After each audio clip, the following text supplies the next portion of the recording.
Dicen que el amor es ciego. ¿Creen ustedes que el mercado también?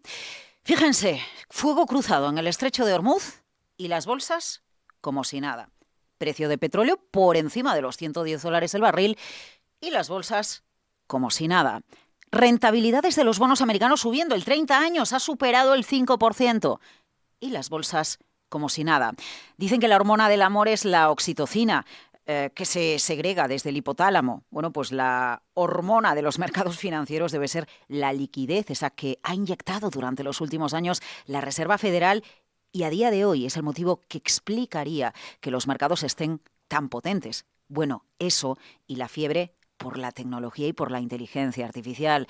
La mejor muestra, la de Palantir anoche, arroja incrementos de ingresos de triple dígito, superiores al 100%. Esta empresa de software, de seguridad, de protección de datos críticos. Palantir se convierte en el protagonista empresarial de los Estados Unidos con el permiso de lo que sucede en la bolsa española. Hoy quédense con dos nombres, dos protagonistas. Uno estuvo reunidos, empresa que nació a finales del siglo XIX, ha declarado el concurso de acreedores. La otra empresa protagonista es Banco Sabadell. Acaba de publicar resultados con caída en el margen de intereses en el primer trimestre del 3,5% y todavía con TSB en su balance. El beneficio del primer trimestre del año cae a un ritmo del 30%. Nombres empresariales protagonistas de un martes 5 de mayo de 2026, en el que, como le decíamos, sigue el fuego cruzado, sigue el enfrentamiento en el estrecho de Hormuz, el petróleo tenso, los mercados, las bolsas, los activos de riesgo. Tranquilos. Buenos días.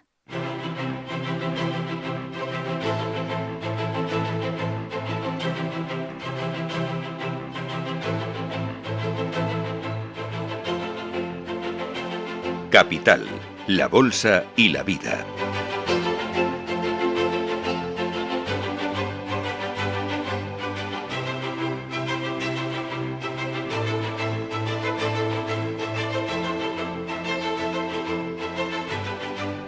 Laura Blanco.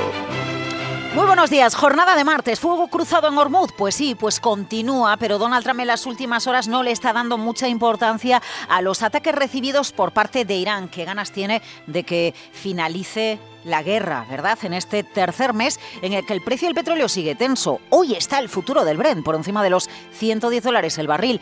Pero si el petróleo, si el mercado aguantó un petróleo el jueves pasado, incluso por encima de los $120, pues parece que el mercado está completamente preparado para seguir viviendo con un petróleo no solo por encima de los $100 el barril, sino de los $110 el barril. La tensión encima de la mesa, la tensión continúa, pero tranquilidad en el mercado. Cierto es que hoy siguen cerrados los mercados asiáticos, buena parte de ello. Las bolsas de China, la de Japón o incluso la bolsa surcoreana permanece cerrada. Hoy vuelve a la normalidad el mercado londinense, que ayer permaneció cerrado, pero realmente hay menos operadores, menos actividad en el mercado. Petróleo tenso, futuros americanos subiendo y Donald Trump haciendo de las suyas. Si nos siguen por el canal de YouTube de Capital Radio, quédense con una de las imágenes de la noche, la que ha tuiteado en Truth Social el presidente de los Estados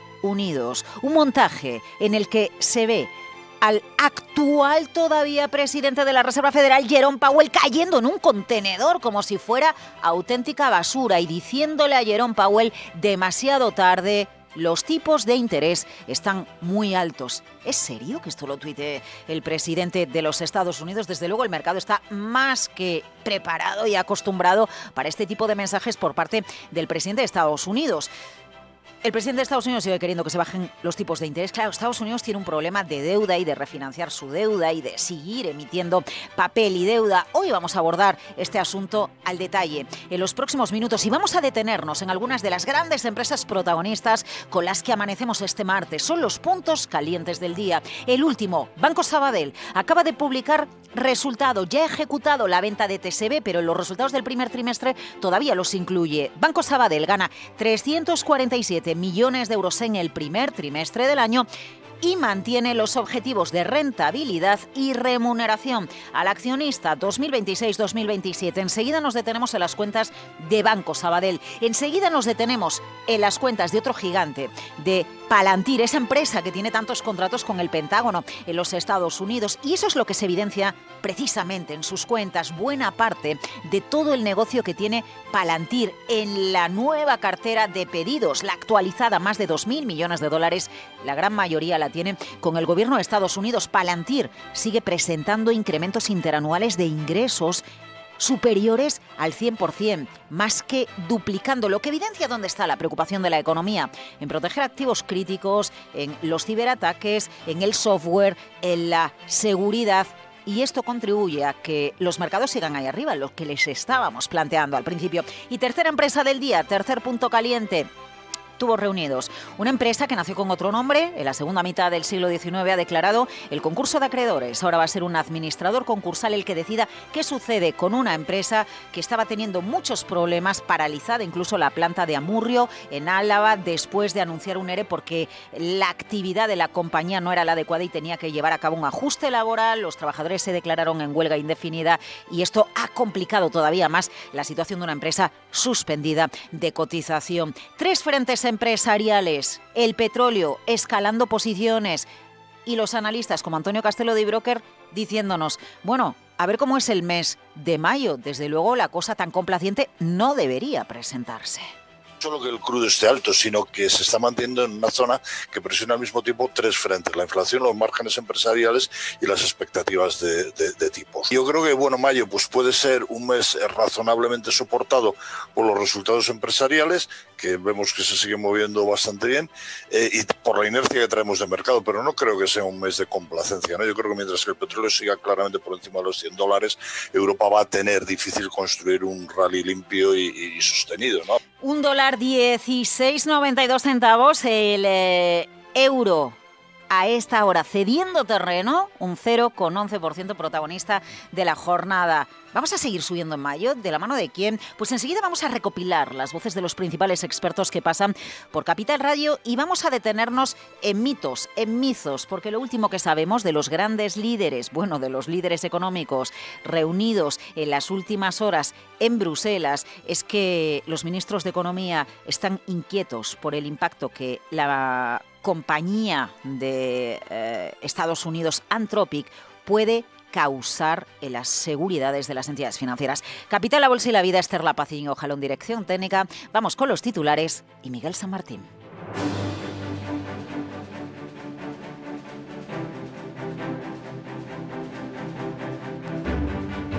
Pues Miguel, Estados Unidos e Irán intercambian disparos en un intento por controlar el estrecho de Hormuz. Después de que el presidente Donald Trump amenazara con borrar de la faz de la tierra a la República Islámica si atacaba a barcos estadounidenses en esa vía o en el Golfo Pérsico, también asegura que las autoridades iraníes se han vuelto mucho más maleables a lo largo de las negociaciones. El Comando Central de las Fuerzas Armadas dice que ha facilitado el paso de 2 buques mercantes en el estrecho y que ha destruido 6 lanchas rápidas iraníes que intentaban evitarlo. Estados Unidos insiste en que su llamado Proyecto Libertad conseguirá la apertura total del estrecho. El secretario del Tesoro, Scott Bessent, pide en la Fox el compromiso de países como Corea del Sur y China y se muestra convencido de que no habrá problemas de suministro de petróleo.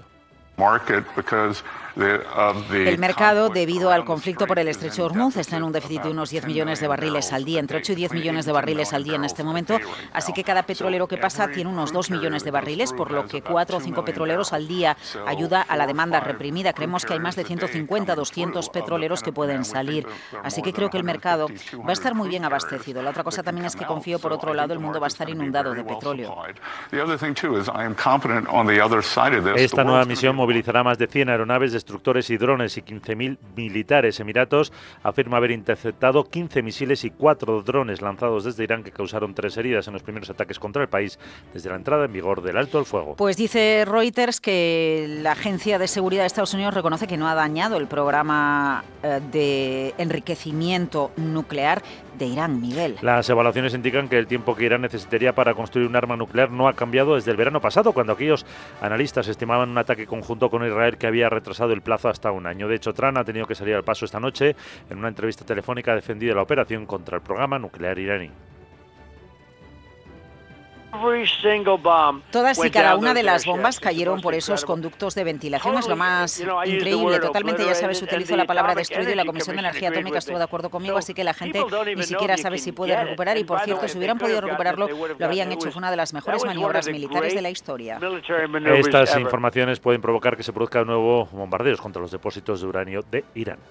Hoy en París, reunión clave, Miguel, para los aranceles al sector del automóvil europeo entre el representante comercial de Estados Unidos, Jamieson Greer, y el comisario de Comercio, Maros Sefcovic. En la CNBC, justo antes de partir, confirma Greer que Trump cumplirá con su amenaza de imponer en los próximos días una tasa del 25% a los autos y camiones fabricados en la Unión, mientras continúa el diálogo con el bloque. Insiste Greer en que siguen vigentes los aranceles y que hay que fabricar en los Estados Unidos. Muchos de los aranceles que el presidente impuso a los automóviles, el acero, el aluminio, el cobre, la madera, todos ellos siguen vigentes. Algunos son del 25%, otros del 50%, así que gran parte de ellos siguen ahí. También tenemos nuestro arancel temporal en vigor.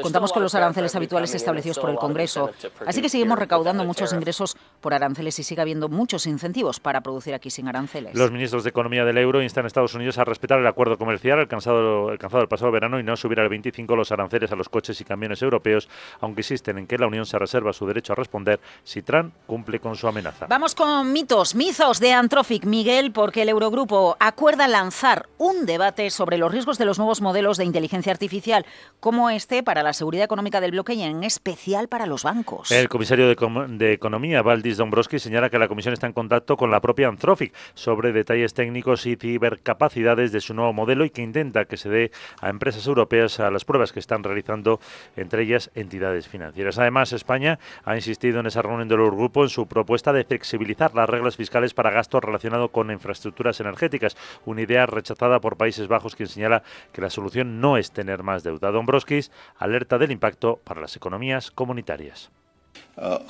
Los precios más altos de la energía afectan a todos los actores de la economía europea, tanto empresas como familias están empujando a la Unión Europea a una senda de menor crecimiento y mayor inflación. Sus efectos directos se están viendo agravados por la disminución de la confianza, condiciones de financiación más estrictas y una demanda externa más débil. El impacto económico dependerá de cómo evolucione el conflicto, particularmente sus implicaciones en los suministros de energía e infraestructura. Y el ministro de Economía español, Carlos Cuerpo, reconoce que ven con preocupación la posible escasez de queroseno y pide estudiar medidas antes de que realmente haga falta y afecte a sectores clave. Bueno, y en España, ¿qué estamos? Pues al Gobierno, que va a aprobar la oferta de empleo público de 2026 para la Administración General del Estado hoy, y ya tenemos el cierre definitivo del Euribor del mes de abril, 2,747%, subiendo, Miguel. Efectivamente, el principal índice de referencia para fijar el tipo de interés a los préstamos hipotecarios aumenta por segundo mes consecutivo, supera en 21 puntos básicos al anterior. Así, las hipotecas volverán a encarecerse, ya que hace un año el indicador cerró en el 2,14. Para un préstamo de 300.000 euros a 25 años, con un interés de Euribor más el 1%, más de 1.140 euros de sobrecoste al año. Hoy tenemos datos de empleo en España. El dato de paro mensual del mes de abril, una de las muchas referencias del martes 5 de mayo de 2026. ¿En qué debemos estar, Sara Bot? Buenos días. Muy buenos días. España publica datos de paro y afiliación de abril y el Tesoro emite letras. En Estados Unidos se publican los permisos de construcción, la balanza comercial, el ISM y el PMI del sector servicios, ventas de viviendas nuevas y la encuesta JOLTS de ofertas de empleo. Además, hablarán varios miembros de la FED y también la presidenta. Y el vicepresidente del BCE. ¿Qué te parece si nos compramos unas letras para la subasta de luego? Yo me quedo con la S de Sara. ¿Me la financias? Jeje. Chao. Gracias, Sara. Lo de las letras, pues que cada uno decida cuál es su perfil de riesgo y en qué activos quiere invertir sus ahorros, pero lo tenemos en cuenta. Gracias.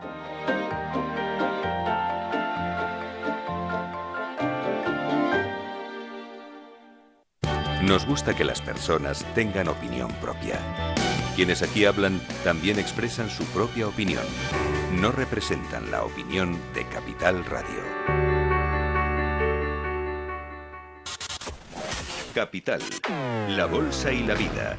con Laura Blanco. Bueno, pues los resultados de Banco Sabadell son los protagonistas. A esta hora se van a cotizar en el mercado español a partir de las 9 de la mañana. Gana 347 millones de euros hasta marzo. Primer trimestre del año mantiene objetivos de rentabilidad y remuneración al accionista este año y el próximo. Recordemos que en muy poquitos días se va a distribuir el dividendo extraordinario por la venta ya ejecutada de TSB. ¿Qué sucede con el beneficio? Pues que cae con muchísima fuerza, un 29% de caída interanual del beneficio, lo que tiene como principal motivo la caída del margen de intereses. ¿Cuánto cae el margen de intereses de Banco Sabadell? Pues cae a un ritmo superior al 3%, dice la entidad financiera que la actividad comercial continúa la tendencia positiva por el buen comportamiento de todas las líneas de negocio, con crecimientos interanuales del 5,6% en el crédito y del 5,9% en los recursos de clientes.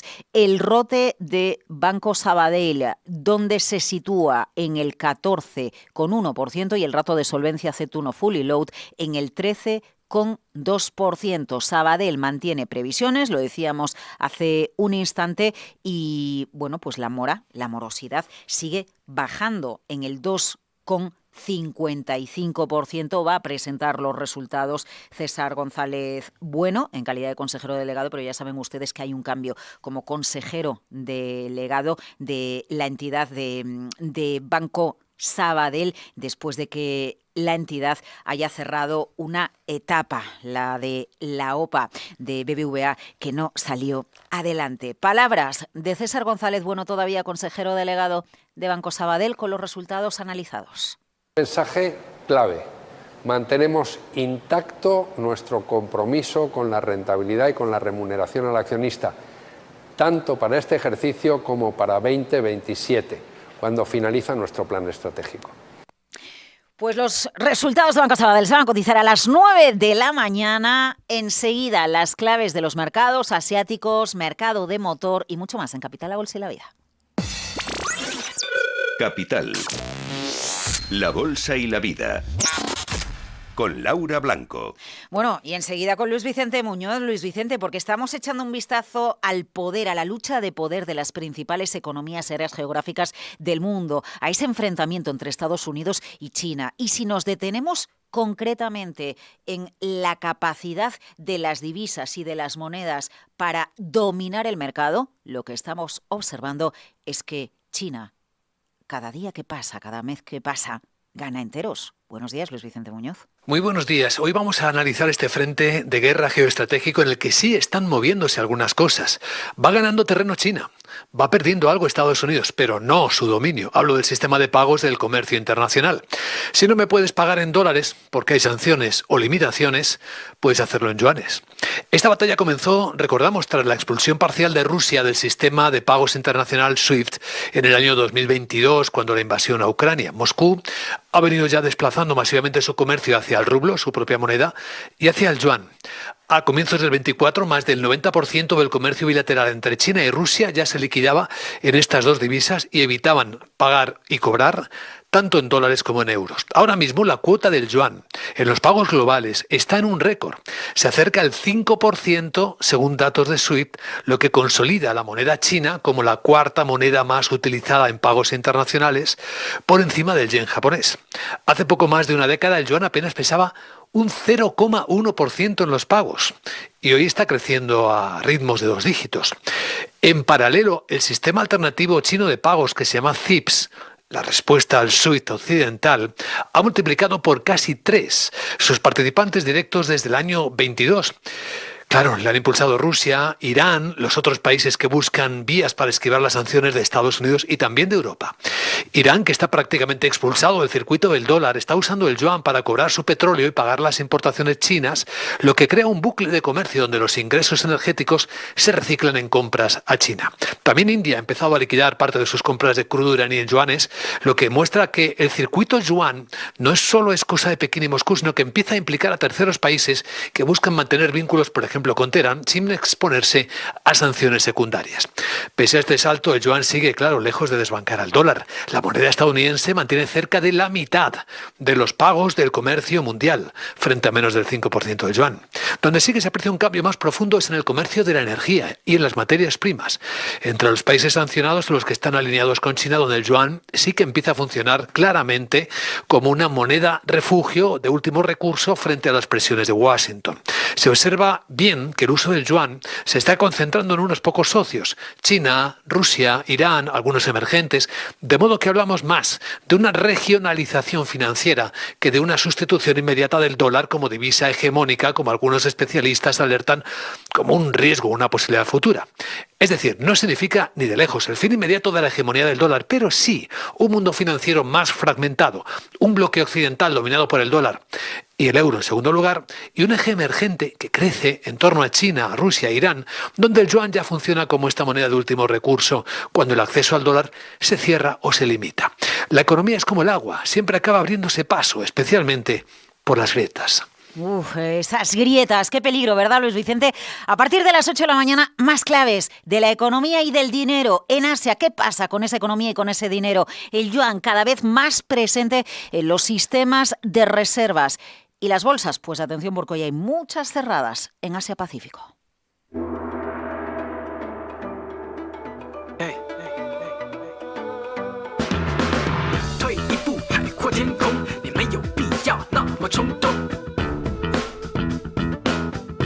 Sandra Torrecillas, buenos días. Lo que tenemos en el resumen de las bolsas este martes es que muchas, las principales, están cerradas. Sí, entre ellas la bolsa de Tokio, que como ya saben están celebrando esa semana dorada, la Golden Week, y hoy en concreto celebran el Día del Niño. Pero los operadores siguen con la mirada puesta en el mercado de divisas, en el yen y en esa posibilidad de que haya una nueva ronda de intervención por parte de las autoridades, aprovechando eso, el festivo, que hay menos volumen. De momento se mantiene estable en 157,22 por dólar tras el breve y brusco repunte de ayer que llevó a la moneda japonesa a alcanzar un máximo intradía de 155,69.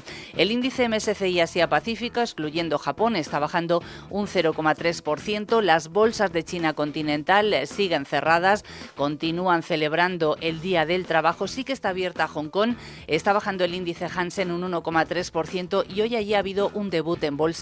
Ha sido un fabricante de dispositivos médicos que se llama Star Sport, y ojo porque sus acciones se han disparado más de un 200%, y es que la parte minorista, la oferta ha tenido una sobresuscripción de más de 7.800 veces. Es que esta demanda de dispositivos médicos está aumentando entre la población china, cada vez más envejecida y también más activa, y eso está atrayendo a empresas a debutar en la bolsa de Hong Kong. Tenemos cerrado también Corea del Sur. Recordamos que ayer subió un 5%, tocó nuevos máximos históricos. En la India lo más interesante es la bajada de la divisa, la rupia, que está tocando mínimos históricos a medida que aumenta la tensión en Irán y con ella los riesgos para su economía importadora de petróleo.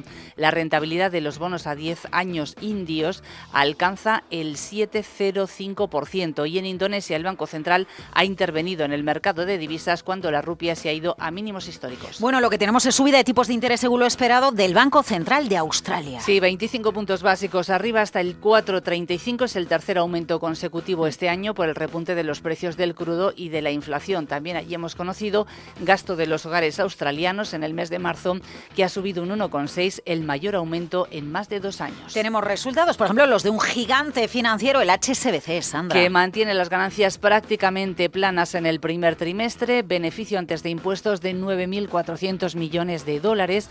Eso está ligeramente por debajo de lo que esperaba el consenso del mercado, y es que ha tenido que dotar mayores provisiones por riesgos por fraude en su negocio de banca corporativa en el Reino Unido y también aumento de provisiones para el conflicto en Oriente Medio. Aunque no tiene negocios en Irán y no los ha tenido durante más de una década, las repercusiones de la guerra han afectado a una región que se considera un área de crecimiento fundamental para el banco. ¿Y alguna empresa más protagonista en Asia? Pues vamos a señalar dos. Por un lado, la firma de Singapur Grab, que cotiza en Wall Street y que ha superado previsiones con sus resultados. Ingresos le han repuntado un 24% por la sólida demanda de sus servicios de transporte compartido y de entrega de comida. Y por otro lado, Apple, que estaría explorando diversificar su cadena de suministro mediante conversaciones preliminares con Intel y con Samsung para la fabricación de sus procesadores en Estados Unidos. Esta iniciativa lo que quiere es establecer alternativas frente a su socio histórico TSMC, según adelanta Bloomberg. Protagonismo para Apple, para HSBC, para el Banco Central de Australia, que sube tipos, pero también para China, Japón y Corea, que tienen sus bolsas cerradas. La nuestra sí que va a abrir a las 9 de la mañana. ¿Y saben qué? Que se van a cotizar los resultados de Banco Sabadell, lo más caliente que acaba de llegarle al mercado. César González, bueno, todavía consejero delegado, analizando las cuentas. ¿Por qué cae el beneficio? Por dos factores fundamentales: margen de intereses y ajuste con prejubilaciones. Estos resultados reflejan, como ya anticipábamos, un menor margen de intereses, pero que irá mejorando de forma progresiva a lo largo del año, y también costes no recurrentes asociados al plan de prejubilaciones anunciado en febrero. Un plan que permitirá ahorros brutos de 40 millones de euros a partir de 2027. Sabadell, protagonista en las bolsas, en la española. En la americana, ¿cuál es la empresa protagonista? No se lo pueden perder. Enseguida, Guillermo Luna, con las claves y el espectáculo del crecimiento de Palantir.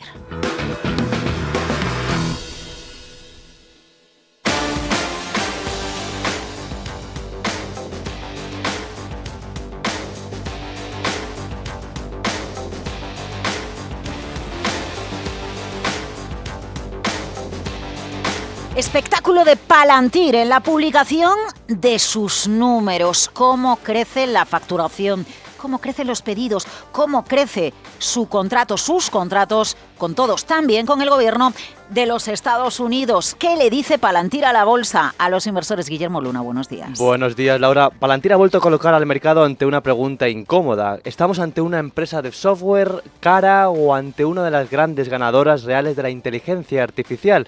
La compañía ha presentado unos resultados con porcentajes de los que ya casi no se ven en compañías de este tamaño. Los ingresos han crecido un 85% interanual hasta 1.633 millones de dólares, pero la clave aquí está en los Estados Unidos. Allí la facturación ha subido un 104% y dentro de ese mercado el negocio comercial se ha disparado un 133 hasta los 595 millones. El negocio con el gobierno estadounidense, histórico motor de Palantir, tampoco ha aflojado, crece un 84% y está ya en los 687 millones. Lo importante, en cambio, no es solo lo que ya ha facturado, sino lo que está firmando de cara al futuro. Palantir ha cerrado 206 contratos de más de $1 millón, 72 de más de 5 millones y 47 de más de 10 millones. El valor total contratado alcanza los 2.410 millones, lo que supone un 61% más, y su cartera comercial pendiente en Estados Unidos se ha duplicado con creces hasta los 4.990 millones. Por eso la compañía ha elevado previsiones. Espera ingresar este año en torno a 7.650 millones de dólares, lo que implica crecer alrededor de un 71%. El mensaje de fondo que nos deja Palantir es que la demanda se concentra donde ahora está la chicha tecnológica: análisis de datos, inteligencia artificial aplicada, defensa, seguridad y protección de información crítica. Chicha que sobre todo tiene mucho auge en los Estados Unidos. Palantir vende menos promesa y más infraestructura para tomar decisiones en entornos sensibles a la economía americana. La duda sigue siendo su valoración en bolsa, pero con estos números Palantir ha recordado al mercado que no toda la fiebre de la inteligencia artificial es humo. En su caso, al menos por ahora, Laura, se está traduciendo en pedidos, ingresos y, como vemos, unos márgenes realmente extraordinarios. Efectivamente, de hecho, uno de los asuntos más comentados en las últimas semanas es cómo todas estas empresas ligadas a activos críticos, inteligencia artificial, software en la era de la IA, están consiguiendo mucho antes que las empresas de la .com beneficios sobre toda la facturación que registran. En los primeros años, las Googles, las Amazon, les costaba mucho entregarle al mercado beneficio positivo. Ahora se consigue. También eso se acelera. Gracias, Guillermo.